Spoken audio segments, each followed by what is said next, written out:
간절히 기도드립니다. 아멘. 오늘 설교 제목은 그 후에 다니엘은입니다. 그 후에라고 하는 이 제목의 의미는 우리가 앞에서 살펴본 내용이죠.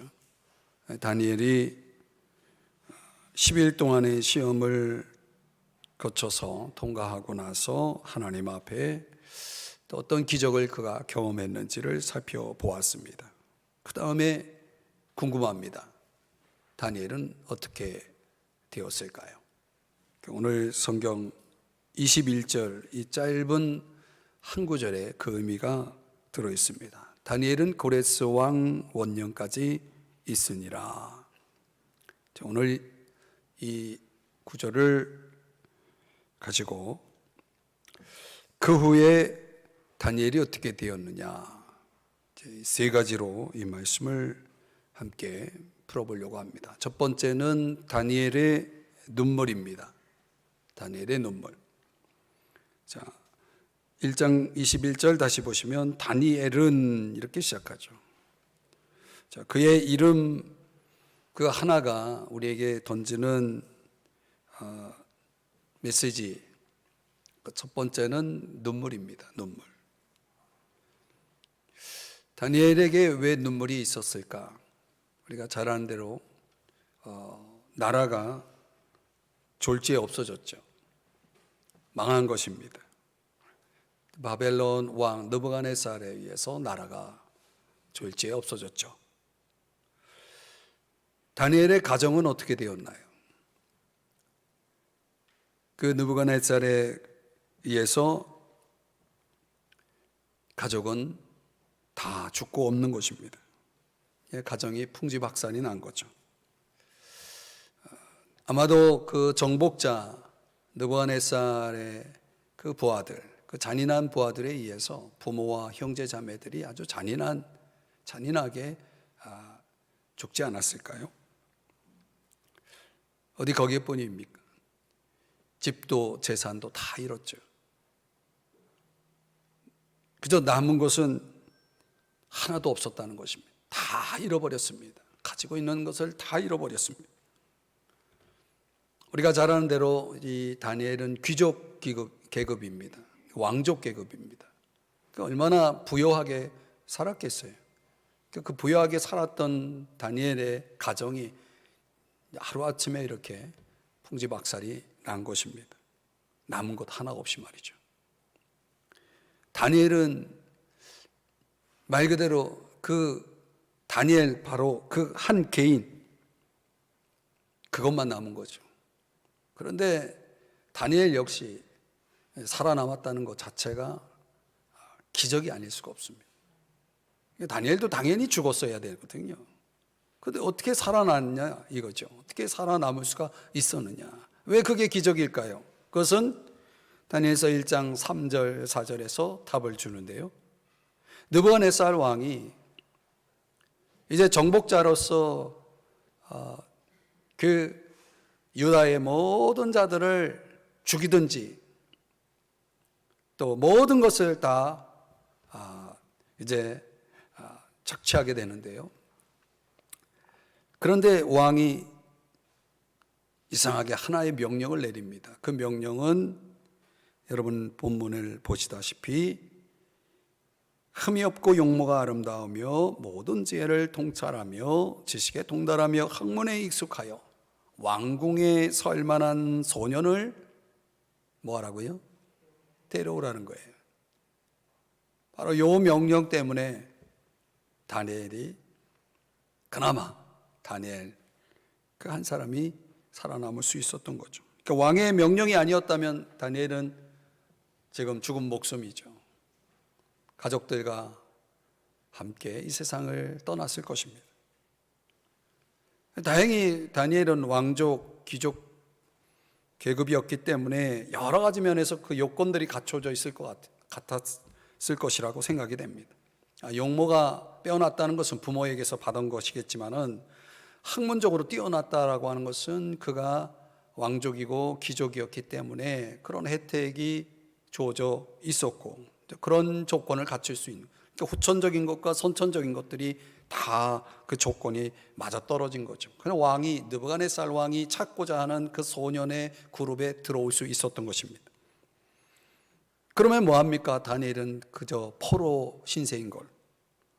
그리고 바벨론으로 포로로 잡혀와서 그는 우리가 앞서서 살펴보았지만은 우상 숭배, 그 우상의 관습과 문화를 이제 거부할 수 없는 그런 포로의 신분으로 잡혀와 있는 것입니다.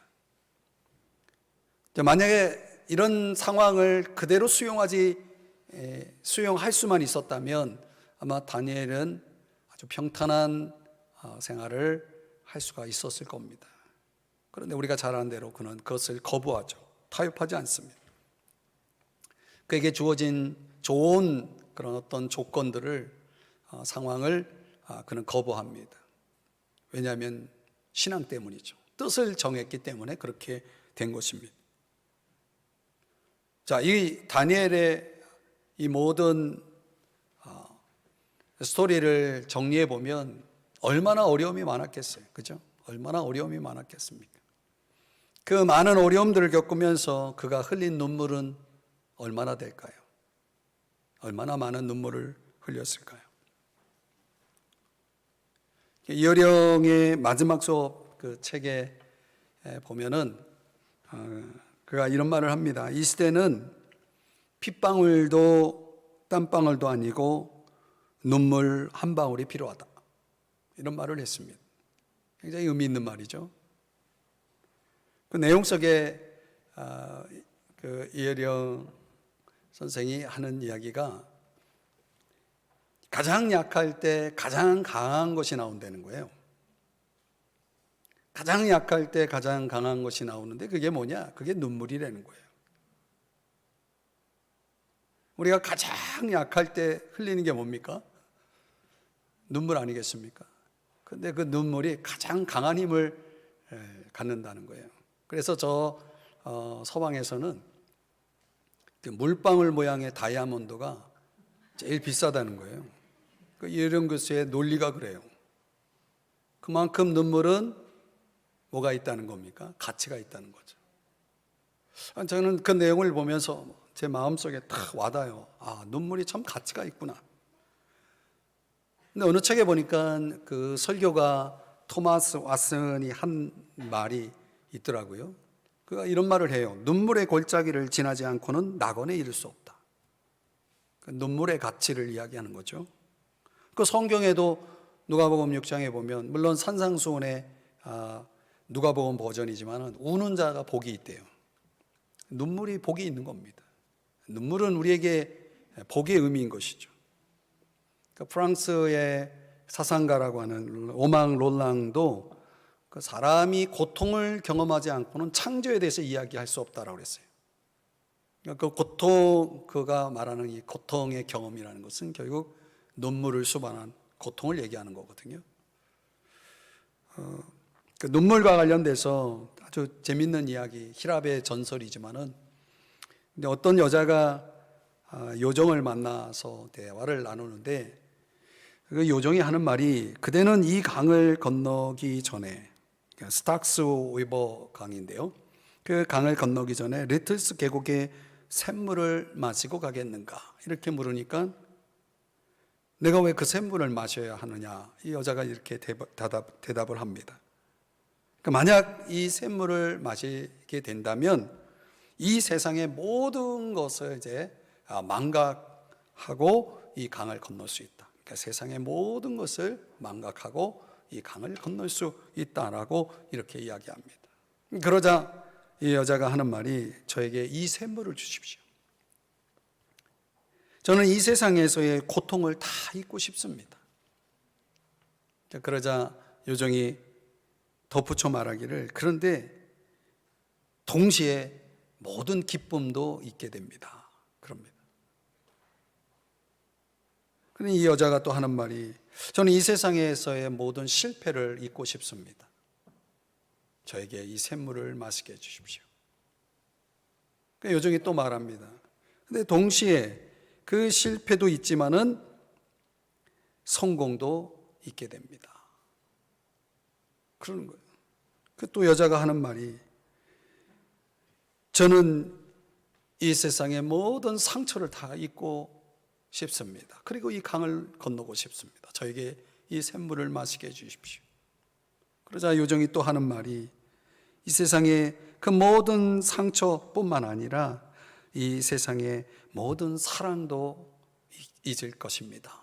이렇게 말을 하는 겁니다.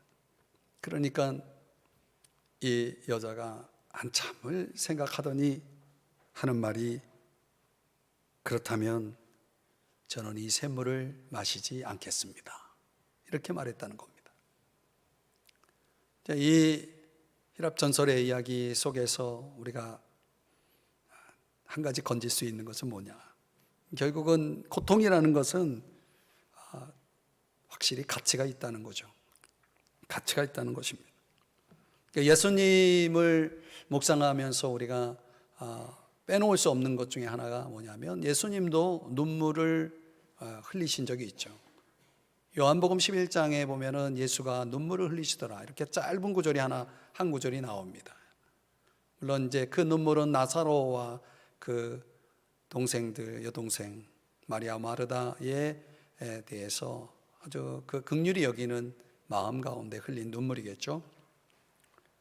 근데 오늘 우리가 여러분에게 보여드리고 싶은 히브리서의 말씀에 보면은 예수님이 또 그런 눈물을 어디서 보이시냐면 겟세마네 동산에서 드렸던 기도. 그래서 심한 통곡과 눈물로 근거와 소원을 올렸다. 예수님이 기도하면서 그분이 보여주셨던, 흘리셨던 눈물, 그 눈물을 이렇게 또 표현을 하더라고요. 그러니까 하나님이신 그분이 그 가장 연약한 인간이 되어서 흘리신 눈물. 그래서 그분은 인간을 이해하는 거죠. 우리의 눈물도 이해할 수 있는 거죠. 우리는 다니엘처럼 어쩌면 우리에게도 남들이 모르는 눈물이 있겠죠. 있습니까?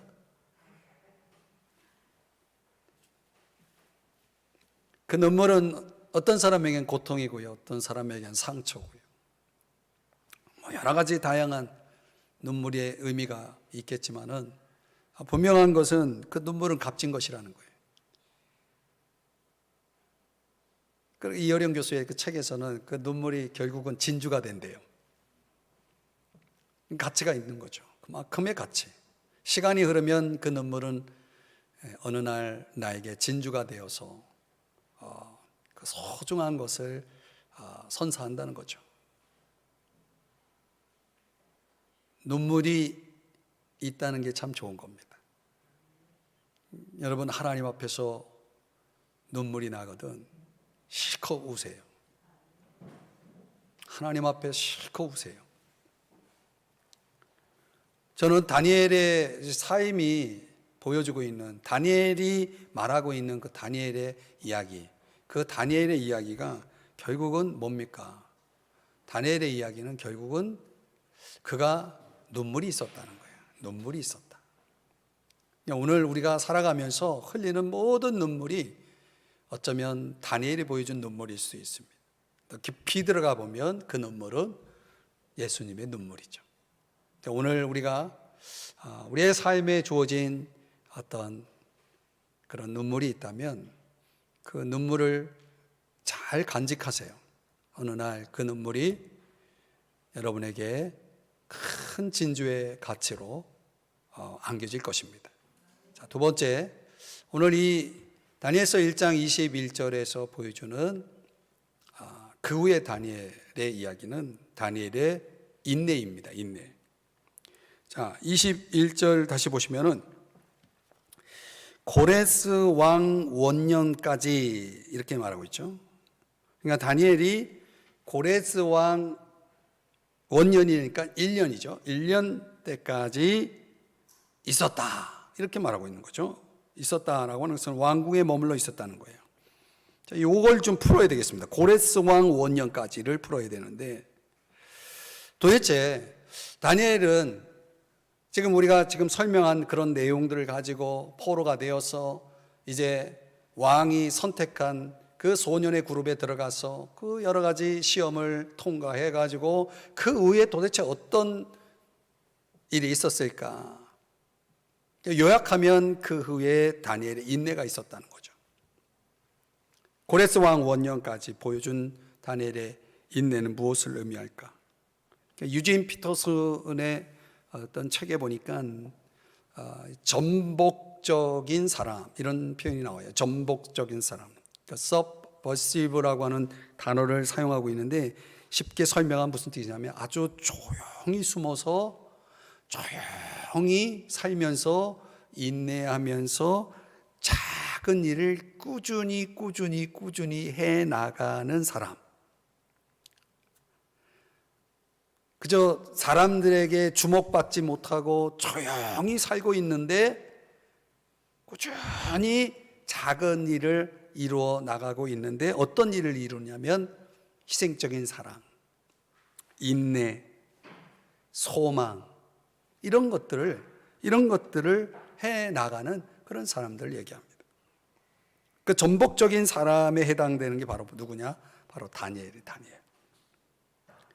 그러니까 이 고레스 왕 1년까지라고 하는 이 의미가 주는 아주 두드러진 두 가지 의미가 있습니다. 하나는 바벨론 왕국이 멸망한다는 걸 의미합니다. 지금 다니엘은 바벨론 제국의 포로의 신분에 있는데, 그 다니엘을 포로로 잡아간 이 바벨론 제국이 멸망한다는 걸. 그 다니엘은 뭘 볼 것이냐면 자기를 포로로 잡아간 바벨론 제국이 멸망할 것을 볼 것이라는 거예요. 언제? 고레스 왕 원년이 되면. 그러니까 바벨론 제국의 위세라고 하는 것은 하늘을 찌를 듯했다. 성경의 곳곳에서 그런 흔적들을 볼 수가 있는데요. 우리가 역사를 들여다볼 수는 없지만 성경이 그려주고 있는, 성경이 말씀하고 있는 그 역사적 내용을 보면, 요엘서 1장 6절 세 번역에 보면 그 바벨론 제국 군대를 메뚜기 군대로 표현하는데, 그들의 이빨은 사자의 이빨과 같고 날카롭기가 암사자의 송곳니와 같다, 이렇게 묘사하고 있습니다. 그러니까 바벨론은 마치 떼를 이루어서 다른 짐승의 먹잇감을 사냥해가지고 잡아먹는 사자들과 같이 이렇게 묘사됩니다. 그 날카로운 이빨로 그 먹잇감을 잡아서 먹어버리는 그런 아주 무시무시한 그 힘을, 위세를 바로 바벨론 제국이 가지고 있었다는 거예요. 그런데 예레미야 25장에 보면 예레미야 선지자를 통해서 예언하기를 이렇게 말합니다.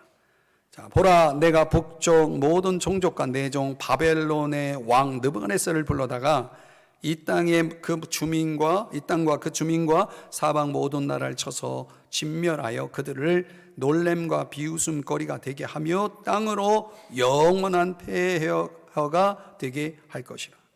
그만큼 이 바벨론 왕 느부갓네살이 사실은 하나님의 어떤 주권적인 섭리 속에서 사방의 모든 나라를 쳐서 폐허로 만들 만큼 그 위세를 떨칠 것을 예레미야 선지자를 통해서 느부갓네살 왕의 앞으로의 그 큰 힘과 그 위세를 이미 예언해 주었다는 것입니다.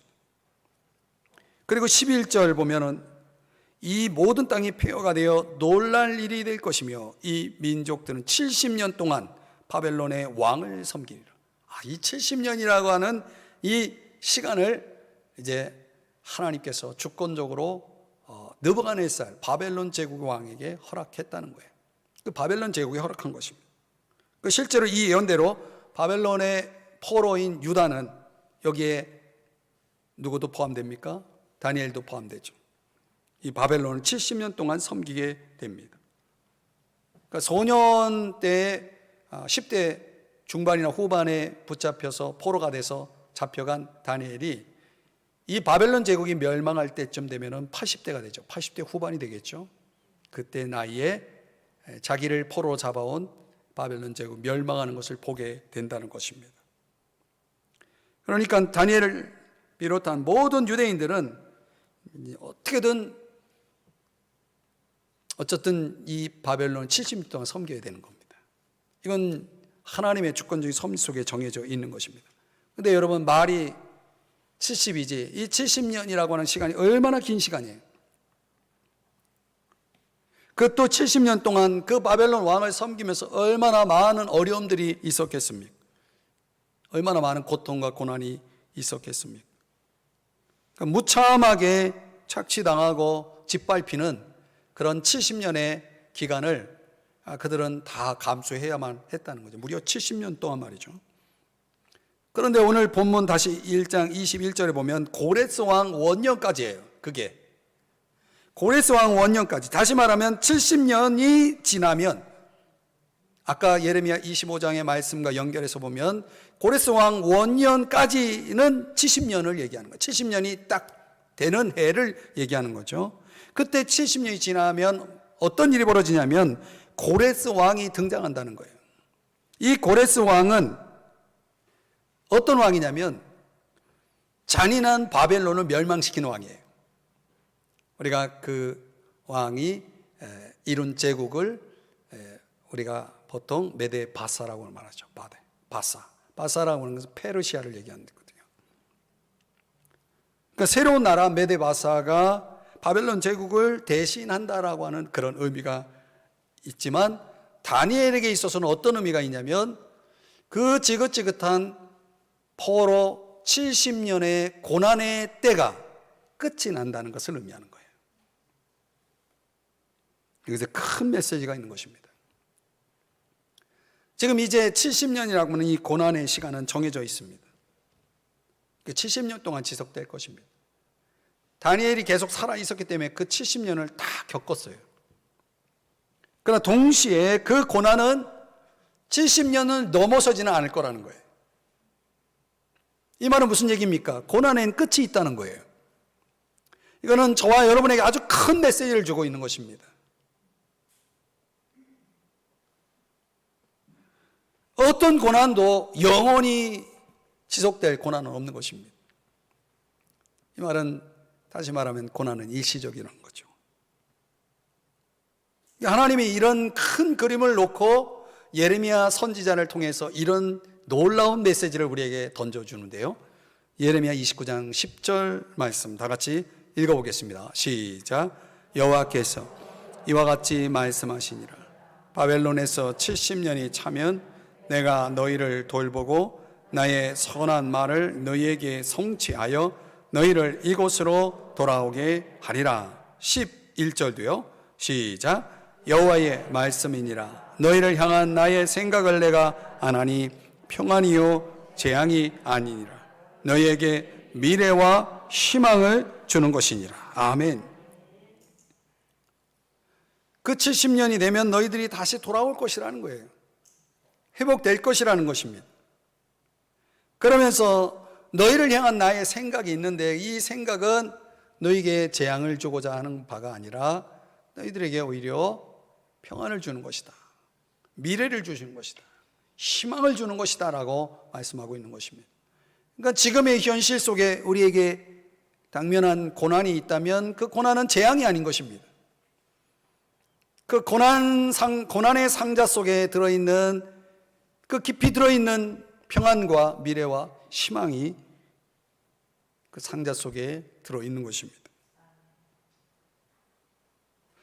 실제로 이 예레미야에게 주신 말씀이 성취가 돼서 역대하 36장 22절 23절에 보면 바사의 고레스 왕이 원년 되었을 때 그가 하나님으로부터 감동을 받아서, 느부갓네살도 그렇지만은 이 고레스도 하나님을 믿는 사람이 아니지만은 하나님께서 그 주권적으로 역사하셔서 이방의 왕 바사의 왕 고레스의 마음을 감동시켜서 이 유다 백성들 가운데 백성된 자들이 성전을 건축하기 위해서 다 올라가라고 명령을 내게 된다는 것입니다.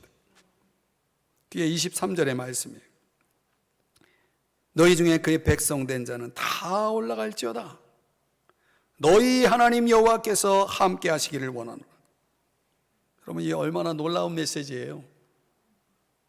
다니엘이 고난의 70년이라고 하는 이 하나님의 뜻 가운데서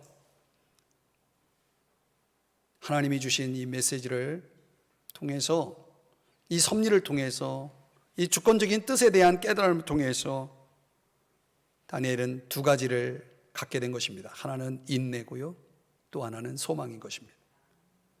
모든 고난 속에 있는 다니엘과 같은 처지에 있는 주의 백성들에게 하나님은 동일하게 이 두 가지 메시지를 던지는 것입니다. 고난 속에는 뭐가 있습니까? 인내가 있어야 되는 것입니다. 고난 속에는 뭐가 있습니까? 소망이 있다는 거예요. 어떤 소망? 우리에게 주님이 예비하신 더 나은 미래를 향한 그런 희망의 미래, 그런 소망이 우리에게 주어진다는 거죠. 성경의 이 역사들을 보면은 그런 일들이 이 다니엘에게만 생긴 것이 아니라 여러 사람들, 우리가 아브라함이 여러분 아들을 얻기까지 25년의 시간을 인내했다는 거 아시죠? 야곱은 여러분 고향으로 돌아오는데 무려 20년이 걸립니다. 요셉은 하나님의 약속을 성취하기까지 13년이라고 하는 인고의 세월을 통과해야만 했다는 거죠. 모세는 하나님의 그 거룩한 부르심을 받기까지 하나님이 그를 훈련하시고 그를 준비하셔서 마침내 하나님이 쓰시고자 하는 자리에 딱 심기까지 40년이라고 하는 세월을 보내게 되었다는 거죠. 성경의 이야기는 인내의 이야기입니다. 그러니까 주님은 우리에게, 예수 그리스도는 우리에게 인내의 모델이시죠. 그분은 십자가를 참으셨죠. 그 십자가의 길을 묵묵히 가면서 그 십자가를 거부하지 않으셨죠. 기꺼이 십자가를 지시고 마침내 하나님 보좌 우편에 앉으셨죠. 그 앞에 있는 즐거움, 그 영광스러움, 그 소망의 기쁨을 향해서 걸어갔고, 그리고 승리하신 주님. 어쩌면 오늘 이 그 후에 다니엘의 이야기 속에서, 다니엘의 삶 속에서 저와 여러분에게 던지는 또 우리의 인생의 이야기 속에도, 우리의 삶도 어쩌면 이 시간이 흘러가고 있는지 모르겠습니다. 다니엘에겐 70년이지만 우리 각자가 감당해야 될 인내의 시간의 몫은 다를 수 있는 거죠. 어떤 사람은 10년이 될 수도 있는 거고, 어떤 사람은 2년이 될 수도 있는 거고. 중요한 건 뭐냐면 인내는 연단을 소망을 이룬다는 사실이죠. 근데 오늘 다니엘이 하나님의 큰 그림의 이 어떤 섭리를 저는 분명히 깨달았다고 봐요. 그리고 이제 뒤에 가서 살펴보겠지만 다니엘이 예레미야의 그 말씀을 깊이 깨닫게 됩니다. 그러면서 하나님 앞에 아주 긴 기도를 드리게 되는 내용이 이제 다니엘서 뒤쪽에 등장을 하는데요. 어쨌든 하나님께서 이 마음의 묵상 가운데 다니엘에게 이렇게 깊은 어떤 그림을 하나님께서 깨닫게 하시지 않았을까. 그래서 그의 이야기는 인내의 이야기로 펼쳐져 갑니다. 그러니까 그 기다림 속에서 어떤 일들이 벌어졌는지, 세 번째는 다니엘의 승리입니다. 승리. 그 승리의 이야기가 펼쳐집니다. 자, 다니엘서 1장 21절 다시 보시면 한 번 더 읽어볼까요? 같이 시작. 다니엘은 고레스 왕 원년까지 있으니라. 여기 있으니라를 다른 번역에서 보면 왕궁에 머물렀다 이렇게 되어 있어요. 고레스 왕 원년까지 다니엘은 어디에 있었어요? 왕궁에 있었어요. 그 왕궁에서 뭐 하면서 지냈을까? 궁금하죠? 그 내용을 요약해 보면 다니엘이 왕궁에서 어떤 일을 했는지, 도대체 왕궁에서 어떤 일이 벌어지고 있었는지, 한마디로 말하면 승리의 역사가 벌어지고 있었다. 그 예를 몇 가지로 요약해 보면, 먼저 다니엘은 적국의 왕, 세계를 지배하고 있는 적국의 가장 높은 왕 느부갓네살을 전도하고 있었다는 거예요. 왕궁에서. 여러분이 한 영혼을 전도하기 위해서 여러분의 인생 속에 하나님은 어쩌면 이런 플랜을 주실 수가 있습니다. 그 한 사람을 하나님의 자녀 만들기 위해서 하나님께서 다니엘을 70년이라고 하는 인고의 시간을 거치게 하십니다. 참 놀라워요. 우상 숭배를 주도하고 신의 자리에 그 중심에 있었던 느부갓네살이 중간중간에 다니엘의 간증을 듣게 됩니다. 말로만 듣는 것이 아니라 실제적으로 사건을 통해서 느부갓네살 왕에게 강력한 전도의 기회를 갖습니다. 놀라운 것은 뒤에서 여러분들에게 다 말씀드리겠지만은 다니엘의 이 간증과 전도를 통해서 느부갓네살이 회심을 합니다. 하나님을 인정합니다.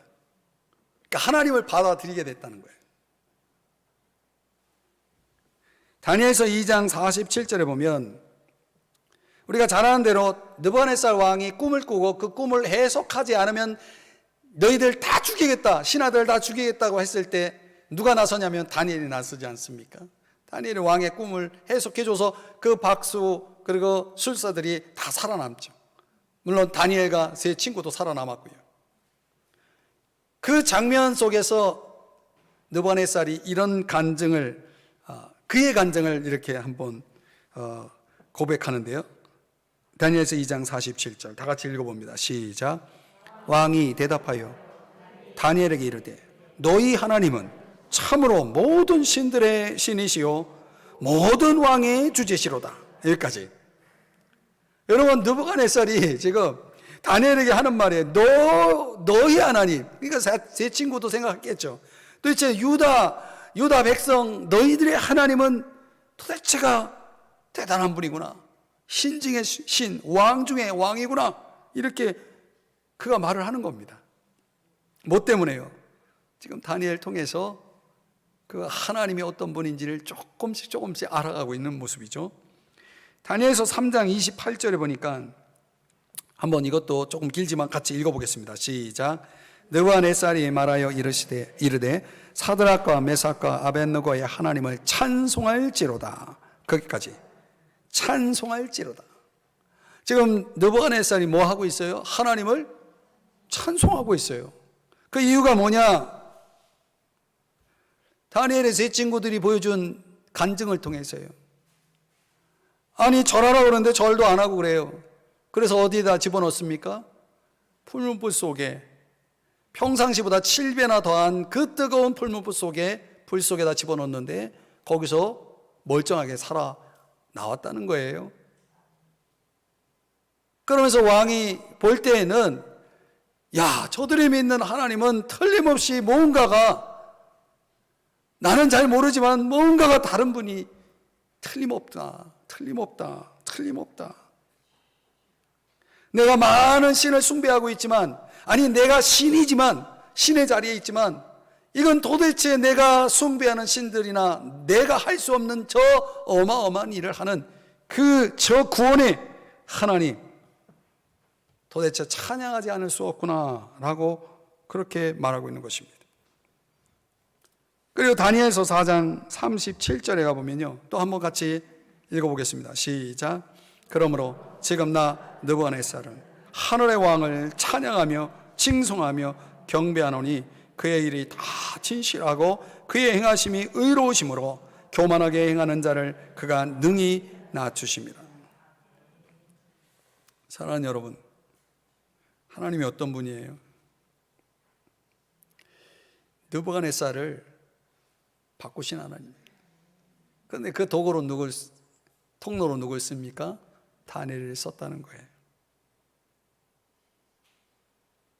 하나님이 느부갓네살 왕의 눈에 볼 때 저분은 진짜 신이다라는 것을 깨달은 거죠. 그의 통치 밑에 있는 모든 곳을 향해서 이제 느부갓네살이 전도가 되니까 어떤 일이 벌어졌어요? 그가 통치하는 모든 곳에다가 이 신을 소개합니다. 증언합니다. 이제 느부갓네살이 전도자가 됐어요. 여러분, 이게 얼마나 놀라운 일입니까?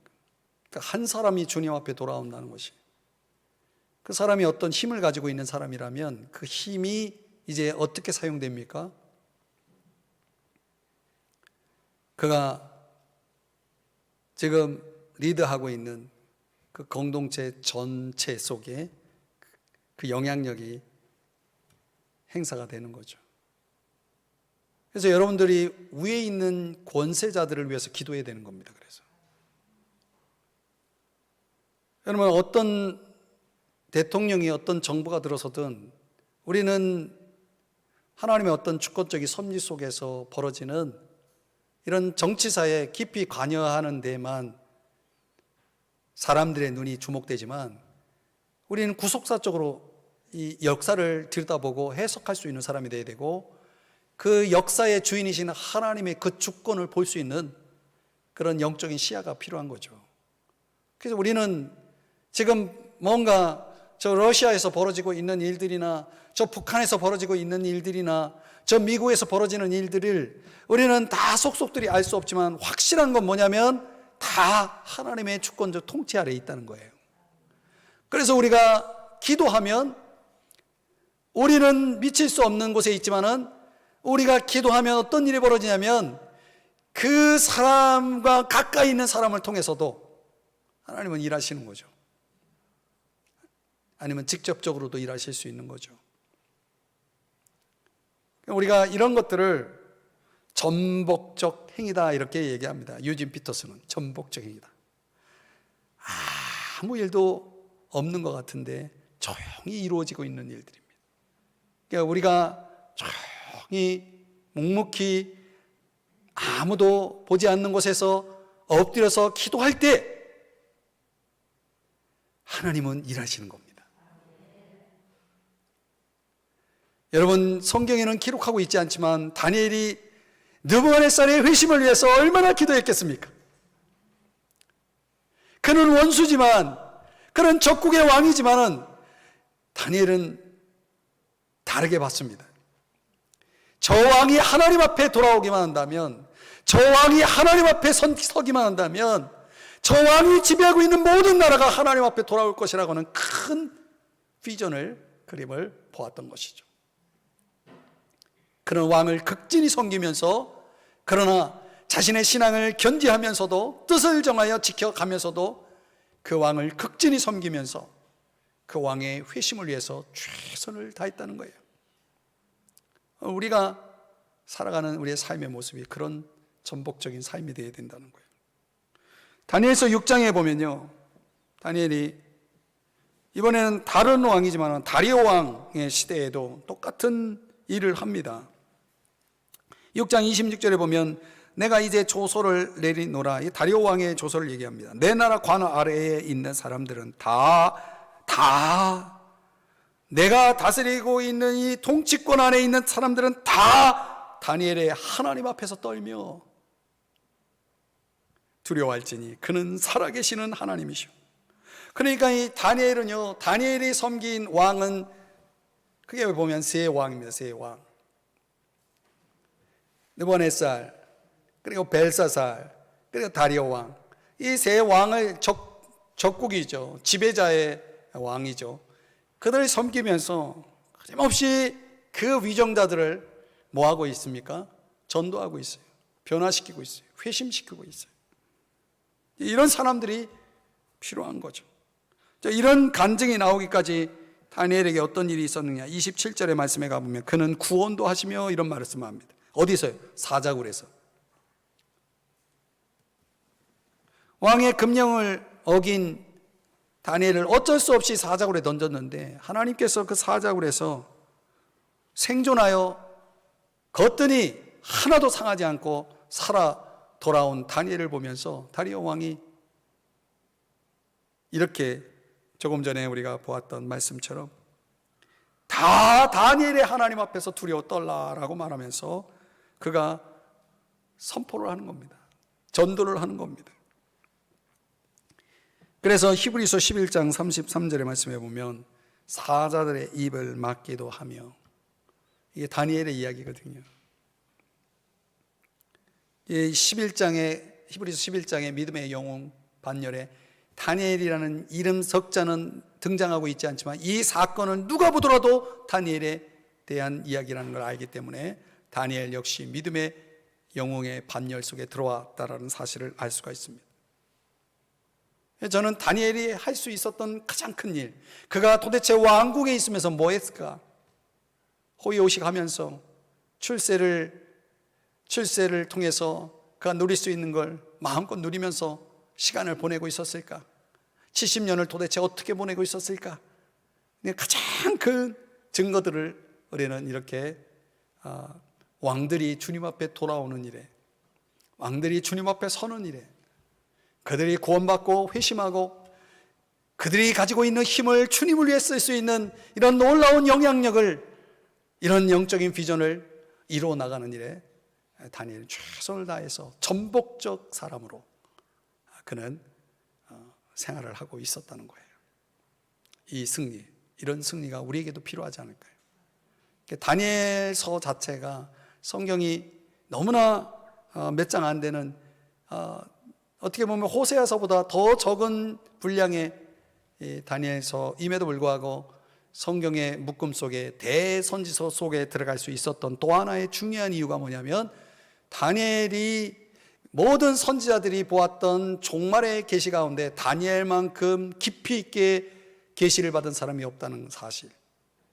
계시적 깊이로 보면은 앞에서 이사야가 보았던 것보다, 예레미야가 보았던 것보다, 또 에스겔이 보았던 것보다 훨씬 더 깊이 종말의 계시를 하나님으로부터 받은 사람, 그게 다니엘이었다는 거예요. 이 다니엘은 왕궁에 있으면서 뭐 했다는 겁니까? 하나님의 종말의 계시를 받았다는 거예요. 미래의 계시를 받았다는 거예요. 그 극한의 고난 속에서 다니엘은 신분적으로는 노예요, 장소적으로는 왕국에 있으면서 그런 이런 엄청난 일을, 역사를 바꾸는 일을 하고 있었다는 거죠. 그 시대의 역사를 바꿀 뿐만 아니라 그는 종말의 역사까지도 바꿀 수 있을 만큼 어마어마한 계시를 받고 왕궁에서 시간을 보내고 있었다라는 것입니다. 여러분, 이 얼마나 놀라운 승리입니까? 우리는 다니엘처럼 그런 신앙의 승리자가 되어야 합니다. 신앙의 영웅이 되어야 됩니다. 우리 인생도 그런 승리가 있을까요?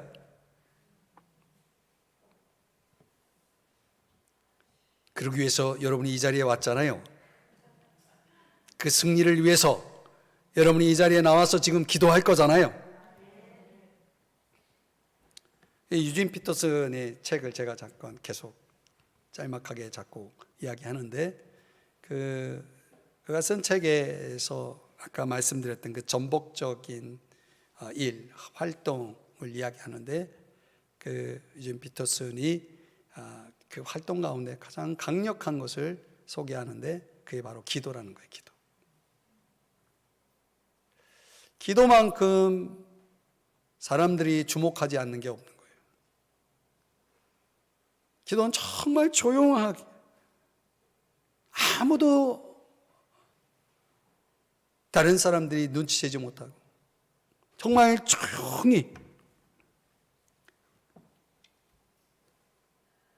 하나님 앞에 드리는 그 기도는 지금의 현 시대의 시스템을 향한 가장 강력하고도 공개적인 저항운동이다 그랬습니다. 기도는 가장 공개적이면서도 강력한 저항운동이다. 그러니까 우리 시대가 지금 하나님과 성경과 반대되어 가고 있잖아요. 앞으로 종말의 때가 되면 불법이 더 성해지기 때문에 우리가 바라는 파라다이스가 아닌, 우리가 원치 않는 시대를 향해서 점점 우리 시대는 더 어두워져 갈 것이 분명합니다. 왜냐하면 성경이 그렇게 예언하고 있기 때문에. 앞으로 주님이 오실 때가 가까우면 가까울수록 더 시대적으로 어두워질 것이다. 그러니까 우리 믿는 사람들은 그만큼 더 어려운 고난 속에 직면하게 될 것이다. 그러나 유진 피터슨 목사가 이야기하는 그 전복적 기도, 그 강력한 기도의 저항 운동 앞에서는 그 어둠의 세력이, 어둠의 문화가, 어둠의 정부가, 어둠의 세력들이 그 조용한 전능과 창조적 영향력에는 맞설 수 없을 것이다, 이렇게 얘기했습니다. 저는 그 대목이 너무 감동을 받아가지고 여러분에게 소개합니다. 여러분, 기도가 무서운 겁니다. 기도가 무서운 겁니다. 우리가 그 기도를 멈추지 않는 한, 우리가 그 기도를 끊임없이 주님 앞에서 조용히 끈질기게 끝까지 기도로 우리가 엎드릴 때 그 조용한 운동이 강력한 저항이 되어서 우리 시대에 어둡고 암울하고 답답하고 힘들고 고통스럽고 마음에 안 들고 일들이 제대로 되어지지 않고 뭔가가 혼란스럽고 무질서하고 답답하고 상실되고 그런 모든 것들에 대한 강력한 저항 운동은 기도밖에 없습니다. 기도밖에 없습니다. 우리가 기도를 통해서 우리는 다니엘과 같은 그 시대적 영웅을 기대할 수 있는 거죠. 생명을 걸고 하나님을 전폭적으로 의지한 다니엘처럼 철저하게 하나님을 향한 믿음으로 살았던 다니엘과 같은 사람이 바로 그런 사람이라는 거예요. 누가 뭐래도 한결같이 예루살렘을 향한 동문창을 열고 하나님 앞에 엎드렸던 그 다니엘, 그 전복적 기도가 이루었던 그 엄청난 역사를 우리가 잠깐 여러분에게 이 한 절을 통해 제가 소개를 했지만 어마어마합니다. 저는 그 후에 다니엘의 인생 일대기를 본 교훈을 세 가지로 요약해 봅니다. 하나는 그는 눈물 속에서 자신의 약함과 아무것도 아닌 거죠, 한순간에 풍지박살나고 아무것도 남는 것이 없는 나 한 사람 겨우 살아남는 것과 같은 이런 현실 앞에 그는 얼마나 약한 존재인지를 깨달았을까요? 그리고 그는 주님 없이는 내 인생에 당장 한 시간 앞도 장담할 수 없구나라는 사실을 깨달으면서 그는 주의 필요를 얼마나 깊이 깨달았을까요? 저는 그래서 다니엘의 눈물이 위대하다라고 생각합니다. 그 눈물 속에 자신의 약함과 그 주님의 위대함의 요소를 깨닫고 다니엘의 인생은 진행이 됩니다. 또 그는 주님이 약속하신 때를 인내합니다. 인내가 무서운 거예요. 그러면서 묵묵히 자신의 할 일을 합니다. 그래서 마침내 주의 은혜로 말미암아 그 승리의 역사를 창조해냈죠. 그래서 느부갓네살이 주님 앞에 돌아오고 다리오가 온 백성들을 향해서 그 피지배국의 민족들을 향해서 다니엘의 하나님 앞에 다 두렵고 떨라 엎드리라 이런 놀라운 조소를 내리게 하고 어마어마한 일들이 벌어졌어요. 그 창조적인 역사가, 그 승리가 다니엘의 삶 속에서 펼쳐졌다는 것입니다. 저는 오늘 이 세 가지 키워드를 여러분에게 마지막 요약 속에서 눈물과 인내와 승리가 그 후에 다니엘의 인생 속에서 진행되었다. 저는 그 후에 여러분은 어떻게 될까요? 이렇게 적용해 보면서 우리에게도 이 세 가지 키워드가 함께 했으면 좋겠습니다. 비록 현재는 눈물이지만 그 눈물이 진주가 되어서 우리에게 큰 인생의 가치를 부여할 것이고, 우리가 인내하는 동안 우리는 우리에게 주어진 책임을 묵묵히 감당해 날 것이고, 그리고 마침내 주님의 은혜로 말미암아 우리의 인생 속에 놀라운 창조적인 역사가, 승리의 역사가 나타날 것이다. 여러분을 통해서 어떤 인생이 펼쳐질지는 아무도 모릅니다. 주님밖에 모르죠. 그러니 오늘 이 시간 기도합시다.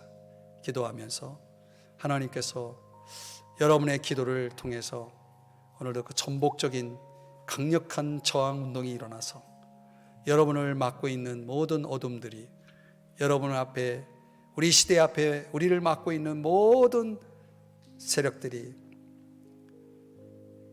아무런 힘을 발휘할 수 없을 만큼 완전히 주님의 그 권세 아래 압도될 수 있도록 우리 기도하십시다. 여러분의 가정을 놓고 기도할 때, 여러분의 직장을 놓고 기도할 때, 우리 이 민족을 위해 기도할 때, 우리 교회를 위해 기도할 때, 예배 회복을 위해 기도할 때, 교회 창립 52주년 기념주일 온 가족 예배 회복의 축제를 위해 기도할 때 그 전복적인 역사가 나타날 것을 믿습니다. 하나님 앞에 그런 믿음으로